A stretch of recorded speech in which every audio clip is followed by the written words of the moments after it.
Indra Kumar, your chemistry educator. और आज हम लोग डिस्कस करेंगे easy kill topics, easy topics and scoring topics for JEE Main 2022। तो क्या आप लोग तैयार हैं इस इंटरेस्टिंग सेशन के लिए? बहुत मजा आने वाला है बच्चों, और ये सेशन आप लोग के लिए बहुत ज्यादा इंपॉर्टेंट है क्योंकि मैं फिजिक्स, केमिस्ट्री, मैथ तीनों सब्जेक्ट्स के लिए आपको इजी टॉपिक्स बताने वाला हूं। Are you ready guys? Everyone ready?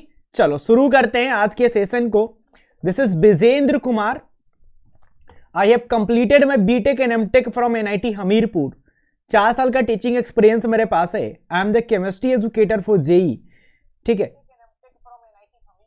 2 million से ज्यादा यूट्यूब पर मेरे व्यूज हैं। आई am the mentor of top rankers. Telegram channel आप जरूर ज्वाइन कीजिए ताकि आपको सारे लेक्चर की नोटिफिकेशन मिल सके। अनअकैडमी प्लस पे इंडिया के सारे टॉप एजुकेटर्स पढ़ाते हैं। हेलो अर्चना कुमारी।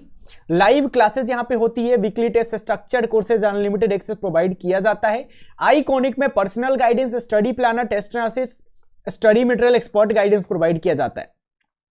प्लस की बात करोगे तो बिजेंद्रा कोड लगाने के बाद अगर आप प्लस की बात करते हैं तो आफ्टर यूजिंग द बिजेंद्रा कोड 3 महीने का 17,000 लगता है, 6 महीने का 27,000, 12 महीने का 38,000, 24 महीने का 55,000, 30 महीने का 59,000।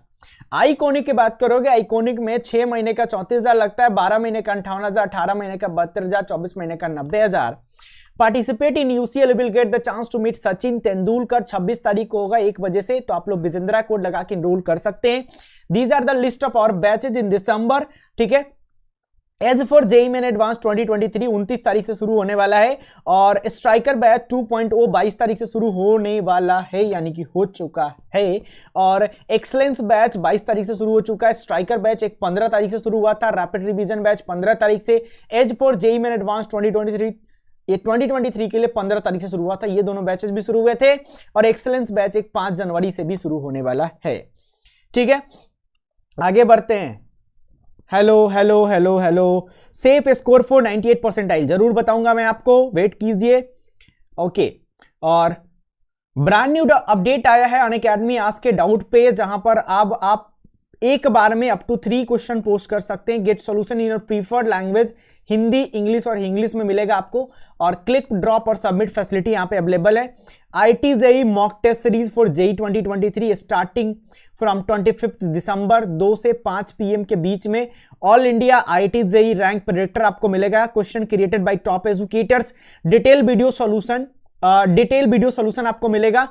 Detail test report to identify areas of improvement and strength. Use code Bijendra to enrol. IT JEE combat every Sunday होता है 11 बजे से। इस बार मेगा कॉम्बेट है, जहां पर आपको इतने सारे प्राइजेस मिल रहे हैं।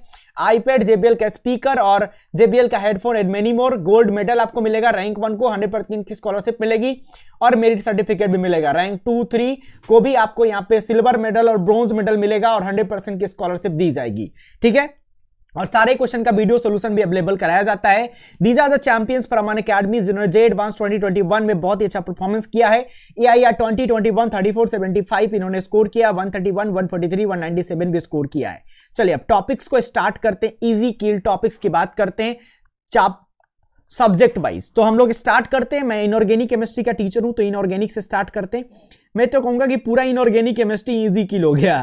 ठीक है, पूरा इनऑर्गेनिक ही इजी है। और पीरियोडिक टेबल बेसिक है, इससे आपका एक सवाल आएगा। केमिकल बॉन्डिंग, चलो मैं नंबरिंग ये वाला यूज कर लेता हूं। केमिकल बॉन्डिंग मैं आपको थोड़ा और डेप्थ में भी बता सकता हूं कि केमिकल बॉन्डिंग में क्या इंपॉर्टेंट है। तो इसमें MOT से एक सवाल रहता है, शेप ज्योमेट्री से एक सवाल रहता है। ठीक है, शेप ज्योमेट्री, और साथ साथ इसी में वो नंबर ऑफ लोन पेयर वगैरह निकालने वाला तो इसी में आ जाता है। तो ये हो गया पीरियोडिक टेबल में। आप पीरियोडिक प्रॉपर्टीज और पूरा पीरियोडिक टेबल आपको याद होना चाहिए, कंप्लीटली पीरियोडिक टेबल। ठीक है, फिर आगे बढ़ते हैं हम लोग। हाइड्रोजन से भी एक सवाल रहता है। अब हाइड्रोजन में देखो, कई बार तो सिंपल नंबर ऑफ आइसोटोप पूछ देगा, कई बार वो हार्डनेस ऑफ वाटर से सवाल पूछ देगा, कई बार वो प्रिपरेशन ऑफ वाटर से पूछ देगा। तो जो भी रिएक्शंस वाले पार्ट हैं वो आप एक बार देख लेना, इजी है ये। नेक्स्ट एस ब्लॉक में जो अभी इसका मेन फोकस है, सॉल्युबिलिटी से बहुत सवाल पूछ रहा है। सॉल्युबिलिटी आपको क्लियर होना चाहिए, साथ ही साथ यूजेज भी आपके क्लियर होने चाहिए। हाइड्रोजन से भी यूजेज का सवाल पूछ दिया था एक। ठीक है, तो यूजेज वाला पार्ट भी आपका क्लियर होना चाहिए। नेक्स्ट पी ब्लॉक में आता है। तो पी ब्लॉक में सबसे ज्यादा इंपॉर्टेंट है आपका बोरॉन फैमिली। बोरॉन फैमिली से B2S6 का सबसे ज्यादा सवाल पूछा जाता है। ठीक है, B2S6 और नाइट्रोजन फैमिली। नाइट्रोजन फैमिली में फास्फोरस से सवाल पूछा जाता है, ठीक है। नाइट्रोजन फैमिली पूरा का पूरा ये सबसे ज्यादा पी ब्लॉक में पूछा जाता है। और आपका जो लास्ट वाला है हेलोज इनर्ट गैस वाला, इनर्ट गैस वाले से भी कई बार बहुत आसान सवाल पूछे जाते हैं। वैसे तो पढ़ना आपको सब है, लेकिन मैं आपको मोस्ट प्रोबेबल बता रहा हूं। नेक्स्ट 6 पे आता है आपका डी ब्लॉक। डी ब्लॉक बहुत ही आसान है। डी ब्लॉक में आपका KMnO4, ठीक है, KMnO4, K2Cr2O7, इनका स्ट्रक्चर प्रिपरेशन, इनसे बहुत ज्यादा सवाल पूछा जाता है, ठीक है। फिर एक और रिएक्शन है Cu2I2 वाला, वो रिएक्शन ज्यादा पूछा जाता है, ठीक है। Cu2I2 वाला रिएक्शन पूछा जाता है। और प्रॉपर्टीज पे उतना ज्यादा सवाल नहीं आता है। हाँ, इलेक्ट्रॉनिक कॉन्फ़िगरेशन 3D सीरीज का बिल्कुल क्लियर होना चाहिए। नंबर ऑफ अनपेयर्ड इलेक्ट्रॉन आपको निकालने आना चाहिए, ठीक है। ये सब चीजें ज्यादा पूछता है, इलेक्ट्रॉनिक कॉन्फ़िगरेशन से रिलेटेड सवाल पूछता है। और ए ब्लॉक तो इतना आसान है कि आप एकदम गर्दा उड़ा सकते हैं ए ब्लॉक में। ए ब्लॉक बहुत इजी है, मैं आपको बता रहा हूं ए ब्लॉक में आपको क्या करना है, कैसे करना है। देखिए ए ब्लॉक का दिखाता हूं मैं आपको। तो ए ब्लॉक में आपको क्या क्या करना है, ए ब्लॉक में बस आप अच्छे से इलेक्ट्रॉनिक कॉन्फ़िगरेशन कर लीजिएगा, अच्छे से आपको इलेक्ट्रॉनिक कॉन्फ़िगरेशन पूरा कर लेना, आपका काम हो गया। और रेडियस का ऑर्डर, रेडियस का ऑर्डर बस सिमिलर ही जाता है, बस एक जगह यू का एक्सेप्शन है, बस वो आपको देख लेना है, ठीक है। कोई भी रिएक्शन आपको इसको नहीं देखना है, बस आप इलेक्ट्रॉनिक कॉन्फ़िगरेशन देख लीजिए और ऑक्सीडेशन स्टेट, बस 3 चीजें, बस आपका एक सवाल नहीं छूटेगा, ठीक है। ऑक्सीडेशन स्टेट, और ऑक्सीडेशन स्टेट याद करना भी बहुत इजी है। ये सारे टॉपिक मैं यूट्यूब पे 4-5 बार पढ़ा चुका हूं, तो आप लोग देख सकते हैं, ठीक है। ये सारे टॉपिक्स मैं यूट्यूब पे 4-5 बार पढ़ा चुका हूं, तो आप कोई भी टॉपिक आपको सर्च करना होगा, जैसे ए ब्लॉक है तो आप ए ब्लॉक विजेंद्र कुमार डालेंगे, आपको तुरंत वीडियो मिल जाएगा। ए ब्लॉक विजेंद्र कुमार ये डालेंगे, तुरंत आपको वीडियो मिलेगा, आप देख लेंगे उसको, ठीक है। नेक्स्ट आते हैं हम लोग। ओके, 1 मिनट आप रुकेंगे।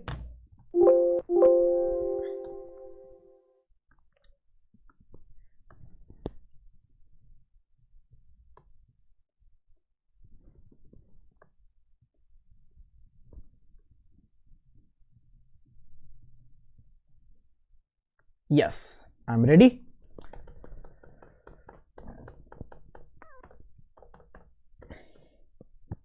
हाँ, 7 हो गया। अब 8 नंबर पे आता है मेटलर्जी। वैसे तो मेटलर्जी कहने में बहुत बड़ा है, बट मैं आपको टिप्स दे देता हूं आसानी से आप कैसे कर सकते हैं। तो ओर्स के नाम जो एनसीईआरटी में बस उतना करना है, जो आलतू फालतू लोग लिखवाते हैं वो सब नहीं करना है, नहीं आता है, ठीक है। तो ये हो गया आपका ओर्स।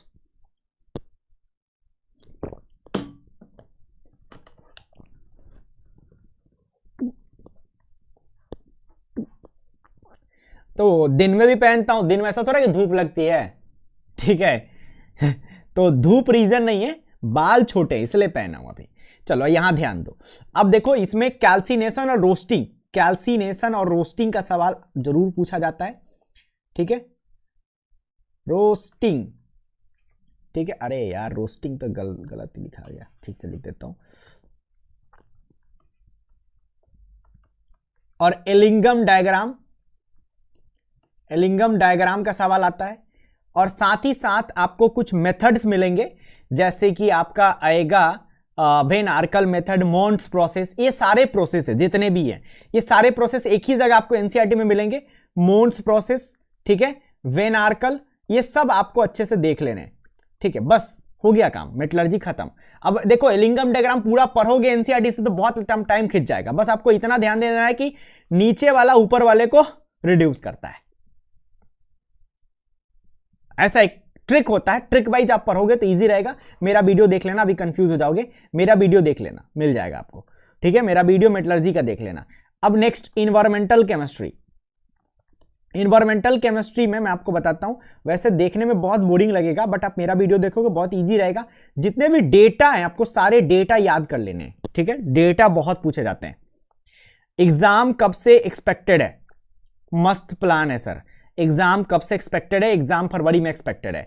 तो डेटा सारे याद कर लेने कि फ्लोरीन का मैक्सिमम कितना कॉन्सेंट्रेशन अलाउड है, ठीक है। कॉपर का कितना कॉन्सेंट्रेशन अलाउड है, ठीक है। बीओडी क्या होता है, एसिड रेन क्या होता है, ऊपर ऊपर भी देख लोगे हो जाएगा।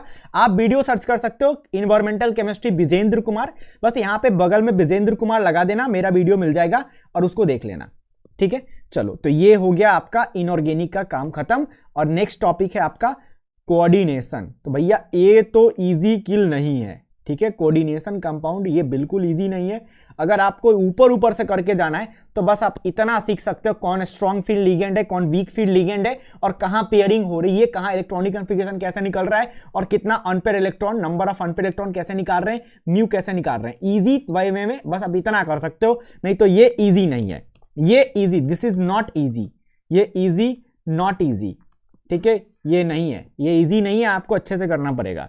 तो ये इजी किल में नहीं आएगा। बाकी जो 9 चैप्टर मैंने बताया सब इजी है, सब इजी है। अब पी ब्लॉक में देखो, अगर आपका पीरियोडिक टेबल केमिकल बॉन्डिंग आपने सही से किया तो पी ब्लॉक ऐसे ही आसान हो जाता है, ठीक है। अब चलो, तो मैंने पूरा इनऑर्गेनिक को लगभग इजी के लिए मान लिया। अब आते हैं हम लोग फिजिकल में। फिजिकल में जो सबसे इजी चैप्टर में आता है सॉलिड स्टेट। सॉलिड स्टेट बहुत इजी है, बात मानो या ना मानो मगर हकीकत है। और एक एटॉमिक स्ट्रक्चर, ये भी बहुत इजी है। इसमें कई बार आपसे बहुत आसान क्वांटम नंबर का सवाल पूछ देता है, ठीक है। और फॉर्मूला एटॉमिक स्ट्रक्चर के सारे आपके क्लियर होने चाहिए, ठीक है। नेक्स्ट टॉपिक, अरे यार 2 ऐसे लिखता हूं मेरे को। 3 देखो, तो 3 देखो 4 अटेम्प्ट होने वाले हैं जैसा सब लोग बता रहे हैं। हाँ, सरफेस केमिस्ट्री भी आपका इजी टॉपिक है, सरफेस केमिस्ट्री भी इजी है, और सोल का बहुत सवाल आ रहा है, एनसीईआरटी बेस्ड ही आता है, ठीक है। नेक्स्ट मैं कहता हूं केमिकल काइनेटिक्स से भी बहुत आसान सवाल पूछा जाता है, केमिकल काइनेटिक्स और chemical equilibrium, not ionic equilibrium, chemical equilibrium भी आपका इजी में आता है, ठीक है। गैस लॉ भी आसान है, अगर आपको थोड़ा सा मोल कॉन्सेप्ट आता है तो, कंडीशन अप्लाइड, मोल का कॉन्सेप्ट आता है तो, ठीक है। तो ये हो गया। नेक्स्ट और क्या है सरफेस में, थर्मो भाई, थर्मो तो एकदम इंपॉर्टेंट है, फिजिक्स में भी है, यहां भी है। तो थर्मो आपको तो आसानी से कर सकते हो, थर्मो तो एकदम इंपॉर्टेंट है, ठीक है। तो थर्मो एक हो गया। अब और क्या बचा, और क्या बचा, बताओ तुम लोग बताओ। Electrochemistry is not easy, easy नहीं है, बट इलेक्ट्रो में देखो कुछ पार्ट सबका इजी होता है। इलेक्ट्रो में जो आपको बेसिक कॉन्सेप्ट ऑफ इलेक्ट्रो है, इलेक्ट्रोकेमिस्ट्री का बेसिक कॉन्सेप्ट, जहां से आपको यह पता चलता है कौन कितना ऑक्सीडाइजिंग रिड्यूसिंग एजेंट का पावर क्या है, एसआरपी वैल्यू, ई नॉट की वैल्यू, ठीक है, वो देखने आपको समझने आना चाहिए, बेसिक आना चाहिए। टफ सवाल आपसे नहीं होंगे, ठीक है, लेकिन बेसिक आप कर सकते हैं, ठीक है। ओके, आयनिक तो मैं अभी छू ही नहीं रहा हूं, आग लग जाएगा, हाथ जल जाएगा, ठीक है, बहुत टफ होता है, सबके लिए होता है। और कुछ बचा केमिकल में, फिजिकल में बताओ, फिजिकल में कुछ बचा। फिजिकल में मोल हो गया, गैस लॉ हो गया, ठीक है। और देखो ये प्रैक्टिकल ऑर्गेनिक केमिस्ट्री भी फिजिकल जैसा ही है, पीओसी, तो इसमें फिजिकल का पार्ट इन्वॉल्व है, ये आप लोगों को करके जाना चाहिए। इसमें ट्रिक से पढ़ो इसको, मेरे बहुत सारे, जैसे इसमें आता है आपका जेल्डाल मेथड, कैरियस मेथड, ये सब कैरियस मेथड, जेल्डाल मेथड, ऑर्गेनिक वाले भी पढ़ा देते हैं, फिजिकल वाले पढ़ाते हैं, ऑर्गेनिक वाले भी पढ़ा देते हैं। तो यहां से एक सवाल कंफर्म रहता है, एक सवाल रह रहा है अभी, तो इसके बहुत सारे ट्रिक आपको मिल जाएंगे यूट्यूब पे, आप देख सकते हैं, मेरे भी वीडियोस होंगे। तो ये फिजिकल का काम मैंने खत्म कर डाला। अब सरफेस भी हो गया, सॉलिड भी हो गया, केमिकल सब हो गया, फिजिकल में हो गया, कुछ छूटा होगा तो माफ कर देना, ठीक है। अब ऑर्गेनिक में आते हैं। देखो ऑर्गेनिक एक ऐसा सब्जेक्ट है ना, ऑर्गेनिक केमिस्ट्री, कि इसमें ऐसा नहीं कर सकते हैं, मतलब कि हम जंप कर रहे हैं, इसको छोड़ दिया, इसको पढ़ लिया, इसको छोड़ दिया, इसको पढ़ लिया, इसको छोड़ दिया, इसको पढ़ लिया, ऐसे नहीं होगा, ठीक है। ऐसे नहीं चलेगा, ये ग्राफ ऐसे नहीं चल सकता कि पहले ये पढ़ा फिर ऐसे पढ़ लिया फिर ऐसे पढ़ लिया, ऐसे नहीं चलता ये। इसमें एक प्रोसेस के थ्रू आपको गुजरना पड़ता है। ऑर्गेनिक में आपको एक कंप्लीट प्रोसेस के थ्रू गुजरना पड़ेगा, मैं आपको सिखाता हूं कैसे। अगर आप देखिए नोमेनक्लेचर वगैरह में टाइम वेस्ट नहीं करना चाहते हैं, बट फिर भी बेसिक कॉन्सेप्ट ऑफ नोमेनक्लेचर आपको आना ही चाहिए, तो आपसे सवाल नहीं बनेंगे, ठीक है। दूसरा चलो जीओसी, जीओसी में इंपॉर्टेंट क्या है, कार्बोकैटायन, कार्बोनाइन, फ्री रेडिकल, और जितने भी इफेक्ट्स हैं, inductive effect, mesomeric effect, resonance और एरोमेटाइजेशन, और जितने भी आपके रीअरेंजमेंट्स हैं, रीअरेंजमेंट्स मेथड्स, ये सब आपके क्लियर होने चाहिए, ठीक है। और एरोमेटाइजेशन और अच्छे से क्लियर होना चाहिए, रेजोनेंस क्लियर होना चाहिए। इतना अगर आपको आता है तो आप रिएक्शन में कूद सकते हैं, ठीक है। अगर आप चाहें तो आइसो छोड़ सकते हैं, आइसोमेरिज्म छोड़ेंगे तो बहुत सारे सवाल आपके गलत होंगे, तो बेसिक कर लीजिए, ठीक है, बेसिक कर लीजिए, ज्यादा टफ में मत घुसिए, ठीक है। आते हैं बायोमोलिक्यूल पॉलीमर पे भी, वो इसका पार्ट है ना। तो रिएक्शंस के बाद देखिए, अगर आपका जीओसी हो गया तो 2 से 3 सवाल डायरेक्ट आपके जीओसी से हो जाते हैं, डायरेक्ट 2 से 3 सवाल। एक सवाल एरोमेटिक का आएगा, एक दो आपका आराम से आप स्टेबिलिटी का सवाल एक पूछा जाएगा। एसिड बेस भी आप इसी में पढ़ लेते हैं, एसिड बेस, ठीक है। तो ये हो गया। अब देखिए रिएक्शंस में आपके ऊपर है, रिएक्शंस की कोई लिमिट नहीं है ऑर्गेनिक रिएक्शंस की। तो जो एनसीईआरटी बेस्ड रिएक्शन है उनको आप समझ समझ के कर लीजिए। जैसे famous reaction SN1 SN2 E1 E2, ठीक है। उसके अलावा हॉफमैन प्रोडक्ट, सेटजब प्रोडक्ट, ये सारी चीजों एकदम बेसिक बेसिक चीजें हैं, ये आप कर लीजिए, ठीक है। तो ये रिएक्शंस आपके ऊपर है कि आप कितना इसको जाना चाहते हैं, कितना अंदर घुसना चाहते हैं। अब आता है आपके पास इसमें, देखिए मैं आपको सिर्फ इजी किल नहीं बता रहा, आपको रास्ते भी बता रहा हूं कि कैसे नंबर लेके आने हैं। फिर उसके बाद आपके पास आता है बायो, मैंने रिएक्शन उड़ा दिया, एक ही में लिख दिया बायोमोलिक्यूल, ठीक है, पॉलीमर,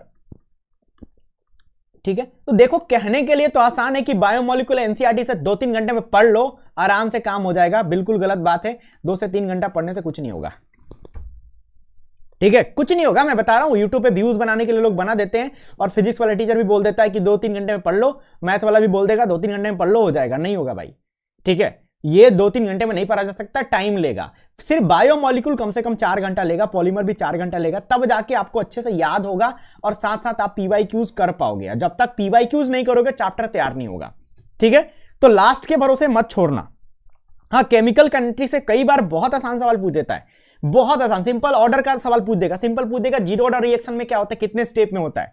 तो ऐसे आसान सवाल आपको केमिकल काइनेटिक्स से मिल जाते हैं, ठीक है। तो केमिकल काइनेटिक्स आप कर सकते हैं। तो बायोमोलिक्यूल पॉलीमर अगर तुम सोचते हो कि लास्ट के 2-3 दिनों में कर लोगे तो तुम नहीं कर पाओगे, विश्वास मानो, ठीक है। तो बायोमोलिक्यूल पॉलीमर में एक चीज क्या करनी है कि सारे स्ट्रक्चर रट जाने, स्ट्रक्चर रट जाने और टाइप्स रट जाने। जैसे टाइप ऑफ प्रोटीन का बहुत सवाल आता है, टाइप्स ऑफ प्रोटीन्स जो हैं आपके, ठीक है, प्रोटीन्स, विटामिन, ये सब चीजें आप अच्छे से कर लीजिए, ओके। तो आपके एनसीईआरटी बेस्ड ही करना है, आप पीवाईक्यूज बना लीजिए। एनसीईआरटी पढ़ के पूरा याद तो होगा नहीं, जाहिर सी बात है, आपका दिमाग कंप्यूटर नहीं है, आप कंप्यूटर नहीं के सब रट्टा मार डालेंगे। तो आप एनसीईआरटी पढ़ लीजिए और पीवाईक्यू जितने पूछे गए हैं ना, जितने, सबसे बेस्ट मेथड मैं बताता हूं कि पीवाईक्यूज पढ़ो और जो उसके सवाल है ना उसके आंसर एनसीईआरटी से ढूंढ के पढ़ो, ठीक है। पीवाईक्यू सॉल्व करो और उसका जो सोल्यूशन है एनसीईआरटी में ढूंढो और उसको पढ़ लो, ठीक है। क्योंकि एनसीईआरटी पता नहीं चलेगा ना क्या इंपॉर्टेंट है, क्या याद करूं मैं, ठीक है, पूरा तो याद कर नहीं सकता ना। तो इस तरीके से करो। केमिस्ट्री इन एवरी लाइफ में पढ़ाया था एक बार इसी चैनल पे, तो देख सकते हो तुम लोग। केमिस्ट्री इन एवरी लाइफ मैं पढ़ा चुका हूं एनसीईआरटी से, तो तुम लोग देख सकते हो केमिस्ट्री इन एवरीडे लाइफ। तो इसमें आपको स्ट्रक्चर्स के खूब सवाल आते हैं, खूब सवाल आते हैं। स्ट्रक्चर्स याद है सवाल बन जाता है, ठीक है। अगर आपको स्ट्रक्चर याद है ना तुरंत सवाल बन जाता है। तो एक बार सर्च कर लेना chemistry in every life Vijendra Kumar, short में होगा, क्रैश कोर्स में लास्ट में बच्चों को पढ़ा दिया था लास्ट टाइम पे, ठीक है, ताकि कुछ नंबर आ जाए, बच्चों के अच्छे नंबर आ जाए, तो देख लेना, ठीक है। बायोमोलिक्यूल पॉलीमर मैंने नहीं पढ़ा है, but chemistry in every life में पढ़ा चुका हूं इसी चैनल पे, देख लेना एक बार। तो ये हो गया आपका केमिस्ट्री का खत्म। अब हम बात करते हैं फिजिक्स का। केमिस्ट्री में आप लोगों को कुछ डिस्कस करना है तो पहले डिस्कस कर लो, हम चलते हैं फिर फिजिक्स पे। बिल्कुल समय बर्बाद नहीं करेंगे, इतनी रात को समय बर्बाद करने नहीं आए हैं, ठीक है। इतनी रात को आए हैं आप लोग कुछ ज्ञान देने, कुछ टिप्स देने, जिससे आप लोगों का भला हो सके और आप लोग IIT NIT में जा सके। चलो वीडियो लाइक कर दो। क्लास 11th का फिजिकल पार्ट में कौन सा चैप्टर कर लें 11th में? देखो फिजिकल में आपको बता दिया कि फिजिकल में इजी क्या है, किधर गया physical, solid state, atomic structure class 11 का है, कर लो उसको, ठीक है। और केमिकल काइनेटिक्स किस में है, 11 में 12th में, देख लेना यार, मुझे याद नहीं है क्योंकि मैं फिजिकल पढ़ाता ही नहीं हूं, अभी पहले पढ़ाता था, ठीक है। तो गैस लॉ ऑप्शनल है, कई बार गैस लॉ टफ हो जाता है, ठीक है। और मोल कॉन्सेप्ट के टफनेस की कोई भरोसा नहीं है कितना टफ हो जाएगा, इसलिए मैंने मोल कॉन्सेप्ट लिखा नहीं है, ठीक है। तो आप 12th वाला पार्ट पे ज्यादा फोकस करें, फिजिकल में आपको ज्यादा नंबर मिलेगा। सॉलिड स्टेट, सरफेस केमिस्ट्री, ठीक है, केमिकल काइनेटिक्स, इलेक्ट्रो में मैंने बोला कि बेसिक कर लो, ज्यादा डेप्थ में मत घुसो। थर्मो जरूर करो, थर्मो बच्चे छोड़ देते हैं, थर्मो का सवाल आता है।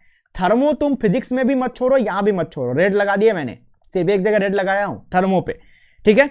और एक और है इसमें रेडियो एक्टिविटी, ये भी तो इसी का पार्ट है ना, रेडियो एक्टिविटी। कई बार रेडियो एक्टिविटी का बहुत आसान सवाल दे देता है कि आपके पास कोई एक्स एलिमेंट है, इससे अल्फा रे निकल रहा है तो वाई बन रहा है, तो वाई का एटॉमिक नंबर क्या होगा, सिर्फ इतना आसान सवाल पूछ देता है।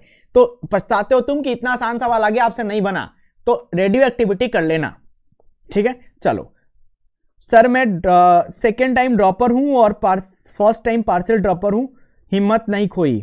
ओ बहुत बढ़िया बहुत बढ़िया शरीफ लड़का। सर मैं सेकंड टाइम ड्रॉपर हूं और फर्स्ट टाइम पार्सल ड्रॉपर, हिम्मत नहीं, हाँ हिम्मत नहीं खोना है, एकदम लड़ना है, ठीक है। और जो भी आपको जरूरत हो कि सर ये चैप्टर पढ़ा दीजिए, बस आप लोग 3-4 लोग ऐसे 5 लोग हो जाओ जो डेली क्लास में आओ मेरे, फिर तुम बोलोगे कि सर आप ये केमिस्ट्री इनएविटेबल लाइफ पढ़ा दीजिए, मैं पढ़ा दूंगा तुम्हें लाइव क्लास लगा के, बता रहा हूं मैं, ठीक है, मैं तुम्हें लाइव क्लास लगा के पढ़ा दूंगा। ओके, कोई भी चैप्टर तुमको पढ़ना हो केमिस्ट्री में मुझे बता देना, मुझे नहीं आता होगा क्योंकि मैं मेनली इनऑर्गेनिक केमिस्ट्री पढ़ाता हूं, ऑर्गेनिक पढ़ाता हूं, बट नहीं आता होगा मैं पढ़ के पढ़ा दूंगा, बस तुम पढ़ना चाहो तो। इनऑर्गेनिक में तो तुम जो बोलो जब बोलो, अभी कभी शुरू हो जाएंगे, तुम पढ़ना चाहो तुम्हारे लिए सब कुछ करेंगे। चलो अब फिजिक्स का शुरू कर देख लेते हैं। अब फिजिक्स में यार बड़े बड़े चैप्टर्स, बड़े बड़े पोर्शंस है, मैकेनिक्स, इलेक्ट्रोस्टैटिक्स, मैं उनकी बात अभी नहीं करूंगा। I will go with modern physics. Modern physics सबसे ज्यादा स्कोरिंग है, ठीक है। आप लोग सेमीकंडक्टर छोड़ देते हैं, सेमीकंडक्टर आप लोग को नहीं छोड़ना है, ठीक है। और कम्युनिकेशन सिस्टम,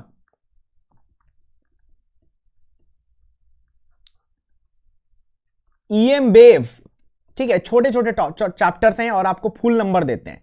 उसके अलावा, ठीक है, उसके अलावा स्पेलिंग यार गलत होगा देख लेना, ठीक है।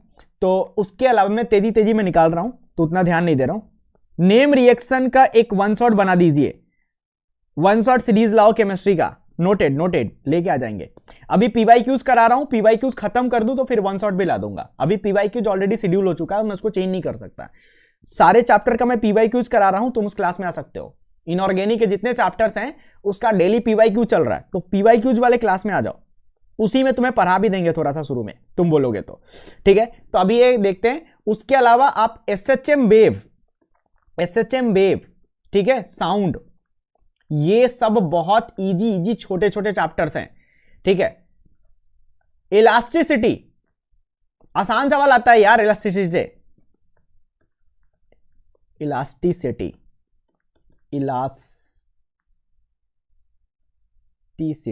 ठीक है, इलास्टिसिटी। और थर्मो, इन सबसे ऊपर थर्मो, मॉडर्न के जस्ट बाद थर्मो रखो, थर्मो का 2 सवाल फिक्स है, ठीक है। और उसके अलावा अब आ जाते हैं जो आपके बड़े बड़े सेक्शंस हैं, मैकेनिक्स, ठीक है, मैकेनिक्स पे आते हैं। तो मैकेनिक्स में देखो यार, मैकेनिक्स क्या है कि अगर आपको बेसिक नहीं आता है तो बेसिक नहीं आता है तो फिर आप, मतलब अगर शुरू के चैप्टर्स नहीं आते हैं तो पूरा गोल हो जाता है, ऐसा है ये। इलेक्ट्रोस्टेट का भी वही हाल है, करंट का भी वही हाल है, ठीक है। तो आप ये वाला पार्ट रख लो। मैकेनिक्स पे इस जनरली मैकेनिक्स कम आता था, लेकिन इस साल मैकेनिक्स ज्यादा आया है, मैकेनिक्स और इजी भी आया है। तो जनरली लोग काइनेमेटिक्स उतना ध्यान नहीं देते हैं, बट काइनेमेटिक्स में अगर आप रिलेटिव मोशन जैसे चीजें, रिलेटिव मोशन, अच्छा एक चीज मैं छोड़ दिया, इधर लिख देता हूं, unit and dimension and error, ठीक है, ये जरूर कर लेना। अच्छा देखना सिग्निफिकेंट फिगर कहां पढ़ना होता है, सिग्निफिकेंट फिगर शायद फिजिक्स में पढ़ना होता है या फिजिकल में पढ़ना होता है, जहां भी पढ़ना होगा सिग्निफिकेंट फिगर पढ़ लेना।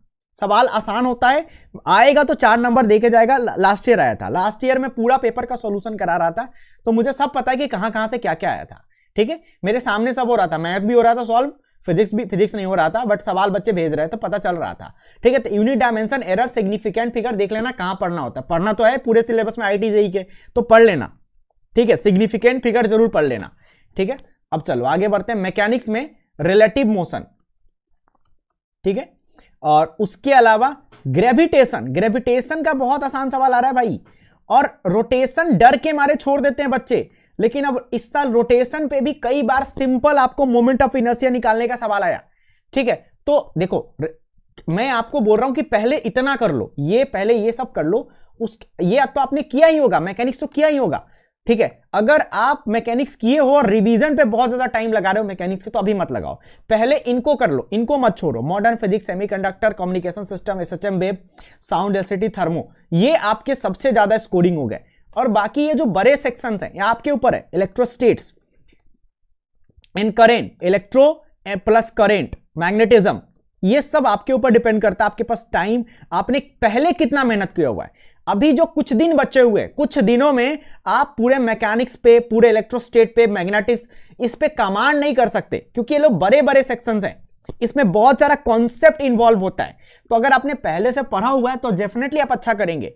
लेकिन अगर ये जो टॉपिक्स आपके सामने लिखे हुए जो अभी तक आपने नहीं छुआ है, तो अभी भी इनको छू सकते हैं, अलाउड है, इनको छुइए और अच्छे से छुइए, ऐसा छुइए कि आप इनको इतने अच्छे तरीके से तैयार कर लीजिए कि एग्जाम में आप इनके जितने भी सवाल हैं उनको करके 4-4 नंबर गेन कर पाए। ठीक है, अब चलिए आगे बढ़ते हैं और मैथ्स की बात कर लेते हैं। मैथमेटिक्स, तो मैथमेटिक्स में ठीक है, मैथमेटिकल रीजनिंग, MR, स्टैटिक्स, ठीक है, स्टैटिक्स, ये दो छोड़ते हैं बच्चे, नहीं छोड़ना है। बाइनोमियल, देखो बाइनोमियल का क्या है, अगर इजी आने वाला तुरंत बन जाएगा, टफ होगा तो फंसा देगा। सीक्वेंस सीरीज, ठीक है, और मैट्रिक्स डिटरमिनेंट, ठीक है, और देखो, और matrix determinant, vector 3D, vector 3D generally आसान होता है, जनरली आसान होता है। रोटेशन छोड़ सकते हो, लेकिन ऊपर ऊपर से कर लो। मोमेंट ऑफ इनर्शिया निकालने आपको आना चाहिए, कुछ मोमेंट ऑफ इनर्शिया याद कर लो। कई बार आपको देखो, कोई भी चैप्टर्स को पूरा मत छोड़ो, एटलीस्ट उसके फॉर्मूलेज याद कर लो, सवाल मत बनाओ बहुत ज्यादा, लेकिन बेसिक तो कर लो, ठीक है। तो ये आपके कुछ इजी टॉपिक्स हो गए आपके मैथ्स के लिए। उसके अलावा अब बात आती है बड़े बड़े सेक्शंस, बड़े बड़े सेक्शंस में जैसे कोऑर्डिनेट आपका हो गया, कोऑर्डिनेट, तो कोऑर्डिनेट आपको आता होगा तो पूरा आता होगा, एक बड़ा सेक्शन है, ठीक है। तो उसी तरह से कैलकुलस है, तो कैलकुलस में अगर आप अपना बहुत ज्यादा टाइम लगा दोगे इंटीग्रेशन डिफरेंशिएशन में, तो आप अपना टाइम बर्बाद कर रहे हो, लिमिट पे फोकस करो, लिमिट के बहुत सारे सवाल आ रहे हैं इजी इजी। उसके अलावा एओडी देखने में टफ है, लेकिन आप कर लोगे तो सवाल बन सकता है, ठीक है। तो लिमिट इसमें सबसे इजी आ रहा है, लिमिट अगर आप अच्छे से कर लेते हो तो आप आसानी से सवाल सॉल्व कर सकते हो, लिमिट का सवाल खूब आ रहा है, ठीक है।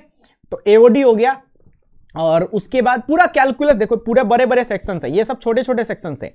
अब ट्रिगो पार्ट है, तो ट्रिगो में आपको बहुत ज्यादा टाइम बर्बाद करने की जरूरत नहीं है, सिर्फ फॉर्मूला याद कर लो, ठीक है, और चले जाओ।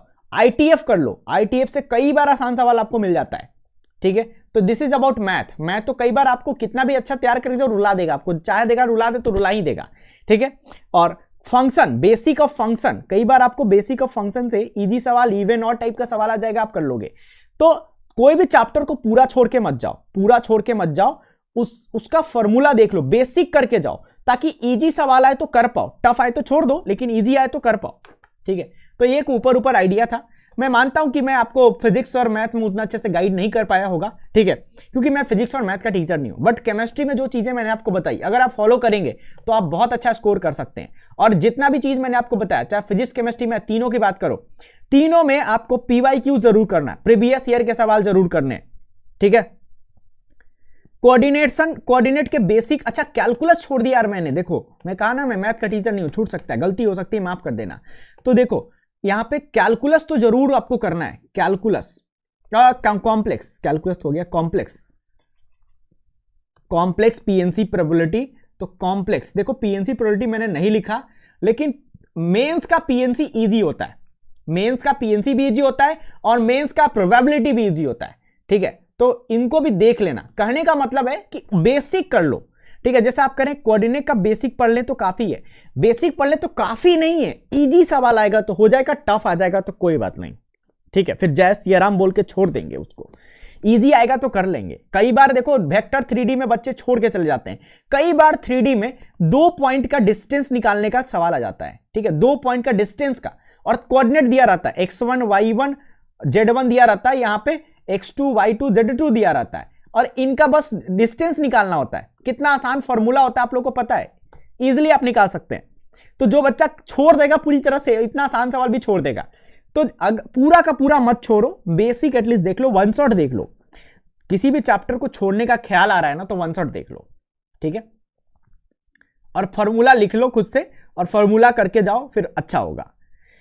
ओके, तो आधा घंटा पूरा चिल्ला दिया मैं, लेकिन आधे घंटे में पूरा आपको समरी दे दिया, सब कुछ बता दिया। अब किसी को कुछ पूछना है तो पूछो, नहीं तो फिर गुड नाइट बोलते हैं, बाय बाय बोलते हैं और चलते हैं, निकलते हैं।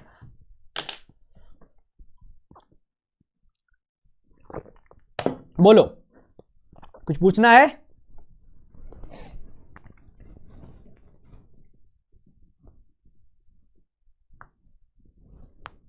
इनऑर्गेनिक में आपको जितने भी टॉपिक्स हैं सब मैंने पढ़ा दिया है। सर्च करो periodic table Vijendra Kumar video मिलेगा, P block Vijendra Kumar video मिलेगा, बोरॉन फैमिली वीडियो मिलेगा, ठीक है, सब मिलेगा आपको।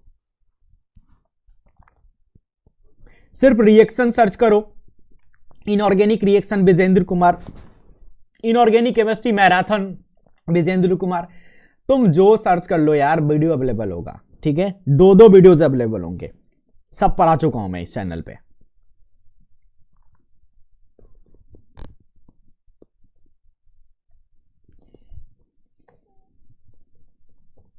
ठीक है, फिर किसी को आई डोंट थिंक सो कि कुछ पूछना है तो चलते हैं। टेलीग्राम चैनल ज्वाइन कर लो सब लोग ताकि अपडेट्स मिलते रहें, डिस्क्रिप्शन में लिंक दिया गया है।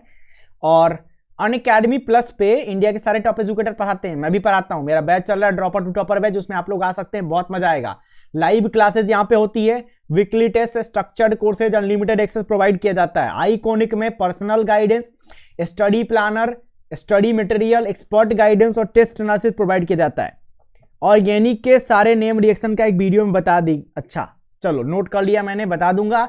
लेकिन नेम रिएक्शन, अच्छा, और अगर ऑर्गेनिक रिएक्शन तुम छोड़ने का सोच रहे हो तो सिर्फ नेम रिएक्शन रट के चले जाओ एटलीस्ट, अगर छोड़ने का सोच रहे हो तो, ठीक है। और रटने का ये मतलब नहीं होता कि तुम नाम रट लोगे कि अरे ये तो उल्फ किस्नर रिडक्शन है तो बस ऐसे रट लिया, ठीक है, तो ऐसे नहीं चलेगा। ये हेल भोलाल जोलेंस्की रिएक्शन है तो रट लिया कि ये हेल भोलाल जोलेंस्की रिएक्शन है, नाम रटने से नहीं होगा। आपको समझना पड़ेगा कि हेल भोलाल जोलेंस्की रिएक्शन में कौन सा रिएजेंट यूज होता है और उसकी वजह से कैसे कैसे रिएक्शन हो रहा है, कैसे कैसे प्रोडक्ट बन रहा है। और एक और इंपॉर्टेंट बात, अगर आप इनऑर्गेनिक का रिएजेंट रट के चले जाते हो ना तो आपको बहुत अच्छा नंबर मिल जाएगा, 1-2 सवाल वहां से फंस जाएगा, ठीक है। अब देखो प्लस की फीस की बात करते हैं, तो अगर आप कहीं भी अनअकैडमी पे जरूरत पड़े, ये खूबसूरत सा कोड है बिजेंद्रा, ये लगा डालो, ठीक है, ये कोड लगाओ बिजेंद्रा, फायदा होगा, मैक्सिमम डिस्काउंट मिलेगा और मैं पर्सनली गाइड भी करूंगा। तो अगर आप प्लस की बात करते हो अनअकैडमी प्लस का, तो अनअकैडमी प्लस पे बिजेंद्रा कोड लगाने के बाद 3 महीने का 17,000 लगता है, 6 महीने का 27,000, 12 महीने का 38,000, 24 महीने का 55,000, 30 महीने का 59,000। आइकॉनिक की बात करते हो बिजेंद्रा कोड लगाने के बाद 6 महीने का 34,000, 12 महीने का 58,000, 18 महीने का 72,000, 24 महीने का 90,000 लगता है, ठीक है। सारा रिएक्शन एक साथ नहीं मिलता इसलिए बोला, ओके बना दूंगा मैं, पहले इनऑर्गेनिक में करा देता हूं अच्छे से, फिर ऑर्गेनिक भी करा दूंगा, ठीक है। तो और अनअकैडमी की हमेशा कोशिश रहती है कि अपने प्लेटफॉर्म पे बग फ्री कंटेंट अपलोड करे, ठीक है। तो आपको अगर लगता है कि किसी भी कंटेंट में कोई भी प्रॉब्लम है, ठीक है, तो आप उसे रिपोर्ट कर सकते हैं। अगर आपका रिपोर्ट सही पाया गया, Unacademy will give you prize for that, ठीक है। डिस्क्रिप्शन में लिंक दिया गया है फॉर्म का, ठीक है। तो अभी हम लोग चलते हैं, bye bye, thank you, good night. Channel को सब्सक्राइब कर लो ताकि सारे वीडियो की नोटिफिकेशन मिले, और उसके लिए बेल आइकन दबाना भी जरूरी है। सब्सक्राइब करने से सिर्फ काम नहीं चलने वाला है, बेल आइकन दबाना पड़ेगा, ठीक है। सब्सक्राइब तो करना है, बेल आइकन दबाना है, और लाइक और शेयर बटन भी ठोक देना है, ठीक है।